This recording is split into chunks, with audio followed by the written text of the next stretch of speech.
রং লেখা আর্টে সবাইকে স্বাগতম। দেখো তোমরা ছোট্ট বন্ধুরা, তোমাদের জন্য একটা ইঁদুর ড্রয়িং করে নিয়ে এসেছি।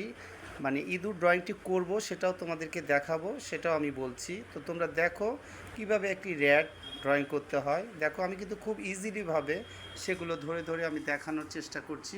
তোমরা যদি এইভাবে প্র্যাকটিস করো, করে তারপরে সেখানে যদি রঙগুলো ঠিক মতো দিতে পারো, তাহলে সুন্দর একটি র্যাট তোমরাও ড্রয়িং করতে পারবে। তো এই যে যে রঙগুলো দেখো, উপরে হালকা অ্যাশ কালার আমি একটু দিয়ে দিলাম আর নিচে একটু গাঢ়। এই ডিপ আর লাইটের যে কম্বিনেশন সেটা তোমরা অবশ্যই করবে। আর এইভাবে একটি শ্যাডো তৈরি করে নিবে, তাহলে ইঁদুরটি দেখতে অনেক চমৎকার লাগবে। আর ইঁদুরের যে উপরে যে কানের ভিতরে গোলাপি, সেটা কিন্তু আরও সুন্দর লাগছে দিয়ে। চোখের ভিতরে একটু ব্রাউন কালার আমি খয়েরি দিয়ে দিলাম আর সাদা একটু রেখে দিলাম, আর এইভাবে আউটলাইন দিয়ে দিলাম। আমার ইঁদুরটি কেমন হলো তোমাদের কাছে অবশ্যই তোমরা কমেন্টে জানাবে। আর আজকে এখানে শেষ করছি।